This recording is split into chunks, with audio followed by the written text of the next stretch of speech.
I have a family member who saw Bigfoot. My grandfather, who is a Quechua Maya man, lived in a village in San Pedro, Colombia, Belize, most of his life. Back then, the village was way more smaller and isolated compared to what you may see on Google Maps. Long story short, he got lost, coming back from his corn plantation, but eventually found the main road to the village. He did not know the time when he unlost himself, but it was pretty late at night, walking home. He started to realize that someone, or something, was matching his footsteps. When he noticed what was going on, he stopped, and the thing would stop at the same time. He would continue walking, and then the thing would continue walking too. He looked back, and saw it was a tall black man following him, but not walking on the road, but instead on the bushy side of the road. He soon realized this person was too tall. I forgot the exact words he used, but he said it had fur, although he did not explicitly mention that. He ran, thinking it was a bad spirit, and when he crossed the bridge entering his village, it stopped following him. He is my grandfather, and he was being dead serious when he told me this. If I believe in any cryptid, I believe in this one. As an adult, I started seeing videos and interviews of people who were stalked by these beings, and hair all over my body was standing when these Americans far away are describing the same behavior that these beings do of matching your footsteps. This is a real-life encounter with creatures, but not unknown creatures. Still made me shit bricks though. Be me, about 16 years old, hanging with my cousin at his house.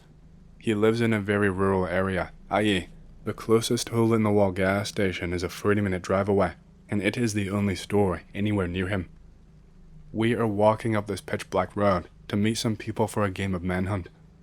Keep hearing something, but whatever. Continue to shoot the shit while we walk. Get near the fork in the road and hear some quick light movements to my left, as if something sat up. We both look over, and there is 7 to 8 coyotes just staring at us. 5 seconds of staring at them, so both we and the coyotes can fully grasp the situation. We turn and book it one way. The coyotes book it the other way. I didn't know they ran off in the other direction. All I heard was coyotes making noises and the sound of them running, so I assumed they were running after us. Turn from a paved road to a brick road as we go.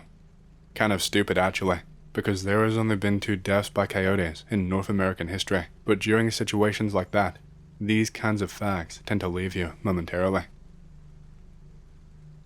Be me, 5 years old. Grandpa takes me out to the mountains to pull some weeds. Says the physical labor will put some hair on my chest. He will pull out certain plants that grew in the hills and sell them off to local nurseries or to Asian businessmen if he landed a particularly rare one. While we were out looking for plants, he would check the traps he had set so that we would have dinner when we got back. Occasionally, we would stumble across a trapped animal that was ripped in half with its organs and eyes missing.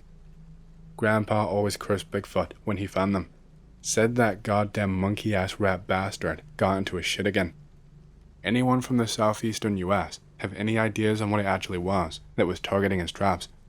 I've since heard of some predators going after the organs, but never any that tear the animals in half to do so. My father told me many stories about witches, ghosts, magic, and other spooky stuff happening.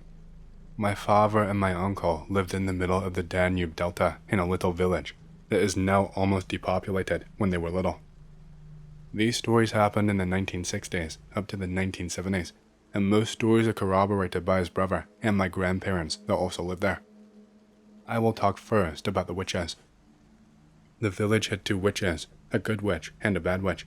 The 2 of them did not interact with one another. The bad witch lived alone in her home at the end of the village and was well respected and feared. Her house and yard were clean as a whistle, but nobody cleaned it. Villagers would pass by her street, only walking with their backs to her house, and would leave her food, water, and everything that she would need weekly. She would mind her own business mostly, and rarely would leave her house, and when she did, every villager would go in their houses or the church and pray. She had a pet ferret, fully black and larger than normal. My father told me that those that wanted to see her or talk to her must first go in front of her house and prostrate themselves, keeping their eyes on the ground. Then she would walk out and talk to the person that needed her help.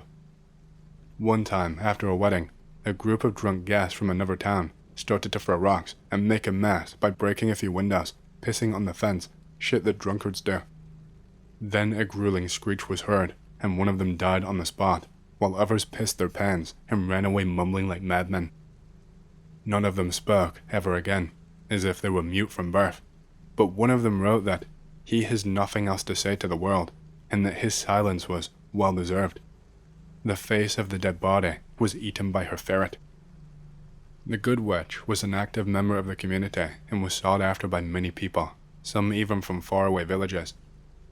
She dealt with curses, hexes, herbal remedies, and the like, but also with demonic possessions, blessings, etc.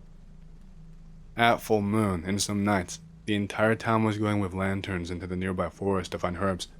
Hundreds of people would go in the middle of the night to find herbs, but only the ones that she instructed. After a few hours, all the people would return in the middle of the village and give her the herbs. She would burn some in front of the church, and others would be dried and made as potions. One time, my uncle and his grandfather took the boat and transported the witch to a nearby village. In that village, a young woman was said to be possessed. She would speak tongues and was gagged, immobilized by some village men for 2 days straight, apparently working in shifts to keep the woman safe. For 2 full days she was held, until the witch came. When she did, she asked the members of her family for their biggest, baddest, meanest goat. When they brought the goat in front of the 2 women, the goat started to act just like the young woman, seemingly mad. Then she asked everybody in the house to leave, and she did her stuff. The witch leaves the house with a now quiet, obedient goat following her. She takes the goat near the water and drowns it. The goat did not fight it at all. The young woman is fine after this. After the communists came into power, they made a concentration camp in a nearby town. The convoys of prisoners would pass through the village to the camp, and from the camp, they would come with bodies to be buried. Some people would try to escape, only to be shot immediately. Hundreds if not thousands of people were killed and buried in the area. Some people would claim they would hear the cries of dead, and they would hear the sound of the carriages and the horses that took them to the camp. One early morning, they were found 3 bodies in the middle of the street. The bodies were putrefied and dirty, and they were sun-bleached. But how could they be sunburned if the sun was just rising? Some people claimed they were Moroi. The village priest and some villagers go to the communal grave. They return white as a sheet and visibly disturbed. Their bodies are taken to the church, and an ad hoc ceremony takes place. They are buried properly, and their graves are caged. Fishermen would sometimes go missing. This was not considered unusual, but in a very small period of time, a very large amount of men would disappear. The Danube is calm, and the fishermen were all experienced. Their boats would be found adrift, with their haul of fish intact, so no way it would be thieves that kill people and dump the bodies in the river. This keeps going on for a while. About 15 people missing at this point. Their wives are not that upset. An old man says the spirits, called Sanzine, are at fault, and that they can only be talked to on the day of St. John the Baptist. He says that if you put the water in your ears, and you hear your ears ringing weirdly, evil spirits live in the water. He warns the fishermen not to go alone at night, and to pour water in their ears, and check if there are evil spirits around. The day of St. John the Baptist comes, and he decides to talk with the Sanzine. He takes his boat and goes together with his son, but tells him to never talk, not open his eyes, and pray the entire time. They wait a long time, but eventually he sees figures resembling women dressed in a simple white garb. He speaks with them and pleads with them to leave the fishermen alone. They tell him that those men that died were treating their wives badly, and that the wives came together and wanted their husbands gone. The old man is spared because he was kind to his wife, and that his son was proof of that. The spirits leave. There are other stories I could tell you, but they are not that interesting. Things like animals behaving weirdly, cows not making milk because of some petty curse, children having weird birthmarks, etc. But it would take a lot of time, and I need to go to bed. Bigfoot story time. My father told me during my last visit with him while he was conscious before he died, he had severely declining health of an encounter he had as a small child. My dad, 6 years old at the time, middle of West Virginia, early 1950s. climb a beech tray on the back 40 and start eating beech nuts. Here's the sounds of people walking through the woods on a large game trail that went past the tray. Freeze. See 4 hairy figures walking through the woods, one much taller than the other 3, and 2 much shorter than the second tallest one. Second tallest one has boobies. The third tallest one has small boobies and is holding some flowers. They are talking with each other in a jibber-jabber that sounds somewhat like a grandma would speak when she doesn't want him to know what she is saying. As this family walks past, the tallest one turns his head and looks straight at him, making a guttural grunt while scowling angrily. The other 3 look in his direction, but then back at the trail. Big man looks back to the trail. When they're out of sight, shit pans right back to house about a quarter of a mile away. Laundry lines start getting fucked with in the night. No pranksters around. This is rural West Virginia, and everyone is armed. Back door open some mornings. Family uprooted suddenly one night when his father gets severely spooked by something he saw in the backyard. Won't talk about what it was. Move houses in a half hour. That was my dad's deathbed confession about Bigfoot. Even his sisters thought he was making it up when he talked to them about it later. Be me in my mid-20s. Work with dementia patients who are bad off enough that they need 24-hour care, but not bad enough to go into a home. Frequently get the night shift and end up spending the night in a lot of patients' homes, which tend to be old and creaky kind of homes. One of the night shifts, I end up accidentally dozing off on the couch. I wake up suddenly, and there is a little girl right in front of me. Looks to be around 4 or 5 years old maybe. Figure that her parents must be around somewhere in the house, and that I did not notice them come in. Pick the little girl up and start looking for them. While I am walking around, I pass by the mirror, but it's not me in the reflection. It is not me holding the child. It's an old woman with waist-length long white hair and a vivid scarlet dress.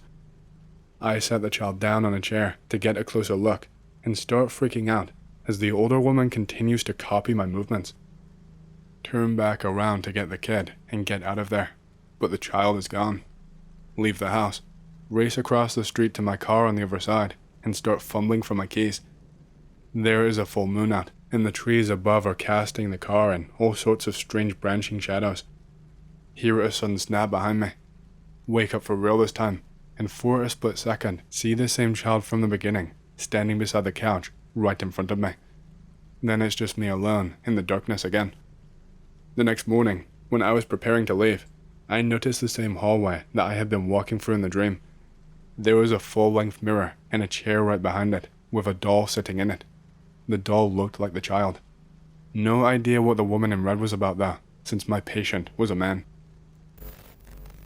About 20 years ago, I had a surreal experience that I can't fully explain. Back in college, I was drifting. No goals, no clubs. Just going on random drives with 2 friends, Ken and Satoshi. We got bored of cruising and started exploring abandoned roads fallen out of use, usually because new highways replaced them or they looked sketchy. We only took roads Ken's Suzuki Jimny could handle. One day, Ken found a road about 30 minutes from campus, a narrow side path off a busy road, overgrown with weeds, loose stones, and twigs. After about 100 meters, the path ended abruptly. We thought that was it, until Ken pointed to a chain-link fence that gave way to the road continuing. The fence was only held by thin wire, which Ken easily cut with wire cutters. We drove past the fence. Surprisingly, the road beyond was in better condition, cleaner, almost too clean. 5 minutes in, we reached a brick arch resembling an aqueduct tunnel, about 4 or 5 meters deep and wide enough for the chimney. We drove through and saw a torii gate right at the tunnel exit, so close to the arch it was only visible when you were under it. The gate gave us an uneasy feeling. We debated turning back, but went on. Half a kilometer later, the pavement ended, transitioning to a dirt path bordered by 2 small shrine-like structures symmetrically placed. It felt less like a road and more like a deliberate boundary. The path was clear and wide, with no fallen trees or tire tracks. The silence and cleanliness were unsettling. The path opened into a massive flat plain with no houses or farmland, just empty fields stretching under a perfect blue sky. None of us knew this place existed, though it was near where we lived. It felt like stepping into a dream, somewhere forbidden. In the distance, we saw a huge, dark building. An enormous, traditional, thatched roof house, gymnasium-sized, with no windows or outbuildings, standing alone at the end of the road. We parked and stepped out. The air was clear, no birdsong, silent, but unnaturally still. The temperature was perfect, almost inviting, but the house, old and dark, broke the calm. Was it maintained? Was someone living there? Ken and I decided to explore inside, while Satoshi walked around the outside. The heavy front door was unlocked. Inside, the smell was musty, almost moldy. The large wooden floor space was empty, except for a few shelves and a sliding door. The ceiling was high, open to the rafters. We opened the sliding door into a shockingly bright room lit by dozens of skylights. It was huge. 5 enormous pillars, each a tree trunk over 3 meters in diameter and more than 10 meters tall, dominated the space. Ken muttered, "Trees this big even exist in Japan." On the center pillar, dozens of talismans, paper charms with kanji-like writing, were nailed with crude iron spikes. Beneath the charms, hundreds of human ears were nailed to the wood. The ones near the bottom were decayed. Those higher up, they looked fresh. We screamed and ran out. We found Satoshi standing still at the back of the house, staring. Beyond the house, the flat land stretched to the horizon, lined with simple wooden altars, perfectly spaced, each holding candles glowing unnaturally bright. The altars continued beyond sight, an endless flickering of fire. Satoshi snapped out of his trance and said, "Hey, where's the sun gone?" We looked up. The sky was blue and clear, but without the sun. The light was even and without source. "It's been off since we got here," Satoshi said, nearly in tears.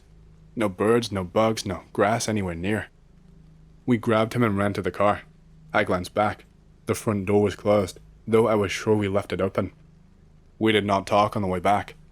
Ken drove us to the start of the road. Approaching the main road, we finally saw the sun setting in the west. We were back. None of us experienced hauntings or misfortune after, but we remembered every second. Days later, the abandoned road entrance was sealed off with a massive iron gate. Even if it wasn't, I would never go back down that road. Hey, hope you've enjoyed the story so far. If you want to hear more, make sure to subscribe, like the video, and leave a comment because it lets YouTube know you like the content and helps more people to see these videos. My next big goal for the channel is 100,000 subscribers, and as a celebration, I will be doing a Q&A video once we hit that goal. Thank you, and back to the stories. OP here again. Man, security pastas are especially spooky to me. I am a full-time security guard overnight. I've been working at a facility in the middle of nowhere recently on a shift that's 12 AM to 12 PM. I have heard and seen some strange things, such as just about every single door in the facility is alarm set. If you open the door without a keycard, it sets off an extremely loud alarm. However, the doors aren't locked, just set by an alarm. At random points in the night, motion detecting lights will trigger in rooms I am nowhere near. Occasionally, a door alarm will go off somewhere deep in the facility, and I am the only one supposed to be in the entire building. Upon executing a patrol, no evidence of a person around is found, but various sounds will be heard all around me. Continuing with more stories because why not? This particular building is a supplement manufacturing facility, meaning it makes those bullshit pills and bottles you'll see at a store for $20 plus. It's huge, has 2 floors, and is set into many different parts. First, you have a lobby that includes a staircase, a door that heads into the manufacturing portion of the building, and a door across the room on a side wall that leads into the warehouse portion. Another opening in the lobby leads to what is considered a conference room. In this large open room on the wall closest to the opening portion is a large metal door with opaque glass window that leads to a test kitchen. This will come into play later on. Usually, the guard. My company is cheap, the client is cheaper, so there is 1 guard per 12-hour shift. Will sit in a security office/room that's pretty small in the south end of the building among the manufacturing area. But, due to the virus, and my state being an epidemic area, they have us instead out in the lobby, taking temperatures and screening the few employees that come in. The conference room has windows on almost every wall, save for the wall that has the doorway leading to the test kitchen and has no automatic lights. One night, I was having a hard time staying awake. Watching shit on my laptop and drinking energy drinks did nothing. We have to stay at the guard table, and I was startled by a muffled bang coming from the conference room. No door alarms were set off, and no one was in the test kitchen at any point. When I went to look, the light in the test kitchen was on, and through the opaque glass, I could vaguely see a figure standing right up against the door, standing extremely still. Looking at this gave me a feeling of fear and dread, and I could not stop staring at it. For the next 4 hours, I was on edge, occasionally looking to see the figure still standing at the windows, until around 5 a.m. when light began seeping into the facility. I went in to look at the test kitchen, and no one was in it. There simply is no way anyone could have gotten in or out of it without me hearing. Even if you have a key card, it emits a loud beep when opening the door. Other guards have experienced the same occurrence. The light turns itself on, even though it's a manual light.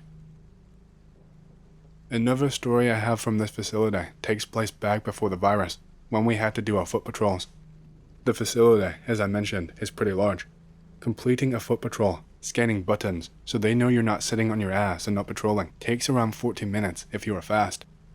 You go to every square inch of the building before it is over. Around 2 a.m., I began my internal patrol of the building. This is around December, so it is cold as fuck. I was walking through the warehouse and noticed it was much colder than I was used to it being, and I have been there through snow and ice.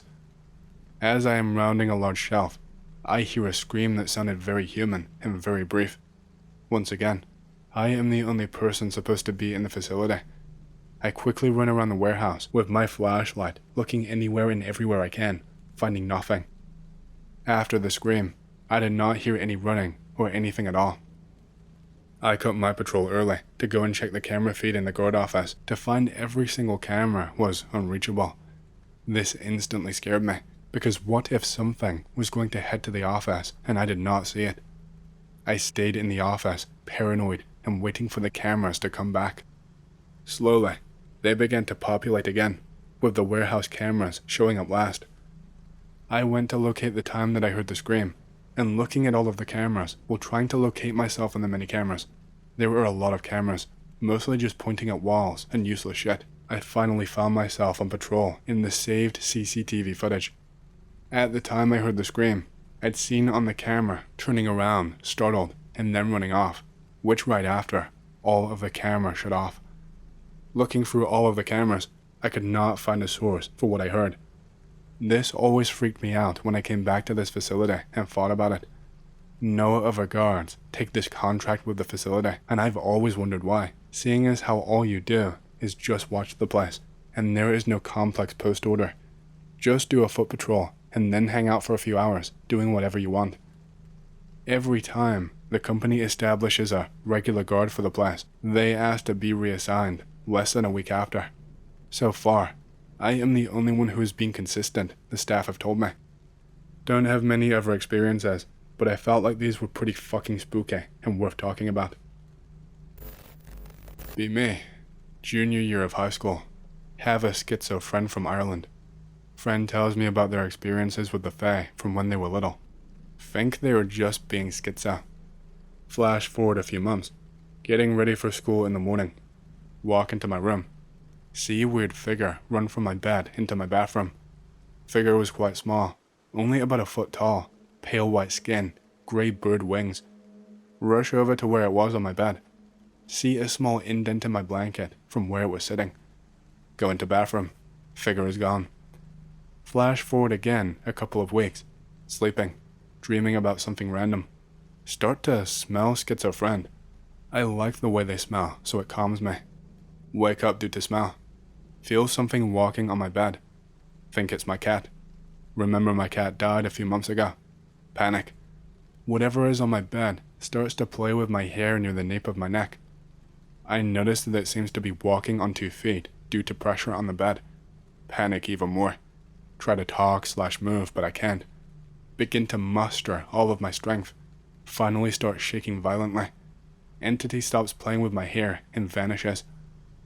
I told my schizo friend, and they said it was most likely one of the Fae, For a few weeks after the second experience, I would occasionally feel something made out of static electricity crawling on me to get to my neck. Very weird. I have told this story before, but for the sake of additional details and attention seeking, I guess, I will type it out again.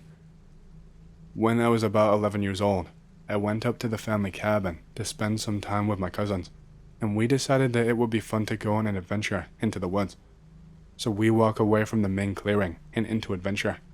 It felt like we walked for a while, but we probably only made it under a fourth of a mile. Soon into the venture, we found an abandoned campfire. It was no doubt set up by someone trespassing. We are hardly ever up there, and it's easy just to wander on in from hiking. They probably did not even know it was private property.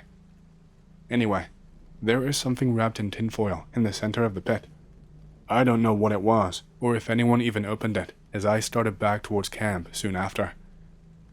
By that time, me and one other cousin had started to feel spooked about something. I think maybe we felt like we were being watched, but I could just be inventing that in retrospect. So, me and another cousin started walking back, and then I look to my right and see something strange. It was behind a tree. I could say I saw a silhouette, but that would be untrue. What I really saw was nothing. And I mean nothing. No monster or animal or anything that could be coherently described as a thing. It was like someone simply had erased a portion of reality, leaving a black abyss behind. Still, my brain registered it as an active threat to my well-being. I quietly tell my cousin behind me to run while staring at the spot, and then I bolt out of there. I don't really remember what happened after that. I remember telling the adults that it must have been a black bear standing on its hind legs against a tree or something, but I don't think I really thought that. What is really weird is that no one remembers anything about this but me. The whole thing feels like reality broke down for a few moments and then reoriented itself. That is really the whole story, but one thing I want to add is how strange of an energy there is around that forest. I went hunting there 3 separate times in middle school, and there is a stillness that encompasses that forest at times. Obviously, the forests of Wisconsin get quiet when it gets cold, but this is different. It's like a void of noise, like that eerie quiet in every Skinwalker greentext, but for extended periods of time. Of the 3 times I have been hunting there, I saw 1 deer in the distance once. The other times, the most I saw was a single squirrel or a bird. And to be honest, something in there makes me feel different. The strangest thing I ever did, I did there in that forest, which quite frankly unsettles me deeply now that I am relating it to my other ghost story. Maybe strange thoughts just enter a man when he walks in the woods. Both pics are taken by me and are the woods in question, if that's any indication of the vibe that they give. Go hiking with 2 good friends, M and A. A is fairly normal, very into politics, but other than that, just your average Joe. M is a bit different. He's an interesting guy to be around, but has no concept of risk or any fear of death, and tends to lapse into very dark moods. I mean that in a legitimate way, not a too edgy way. He literally does not care about injury or death, just shrugs it off. We set up camp near a set of cliffs and go hiking for a few hours. Great fun, come back, light a fire, eat, and go to sleep. That night, I am woken up by the sounds of zips and movement. Hear a zip again, and footsteps walking away from the camp. I just assume it's someone going for a piss. 14 minutes later, whoever it was had not come back. I assume it's M, and wake A to go look for him. We walk back to the pass we took the day before, and see a small fire on the cliff edge. Pick-related is the cliff's beachy head. As we get nearer, we see that there are 2 people standing by the fire. One is M, and the other silhouette looked female. Assuming they are going to throw themselves off, we run up a fucking huge hill to get to them. The second person sees us, hugs M, and walks off towards the car park. M still stands there by the fire. M, what the flying fuck was that about? Turns out he had got up to pee, had a crisis, and then went to end it all, and then met this girl, also planning on doing that. They spent all that time talking about why they shouldn't. M refused to say any more and walked back to camp. A walks him back as I go to talk to this girl. She seemed nice enough, So I asked her why M wanted to off himself. What do you mean? He said he was trying to find the gods. I chat a little more with her before saying goodbye and walking back to camp. M spends the rest of the weekend in an uncharacteristically good mood. That face when I think he found his gods that night.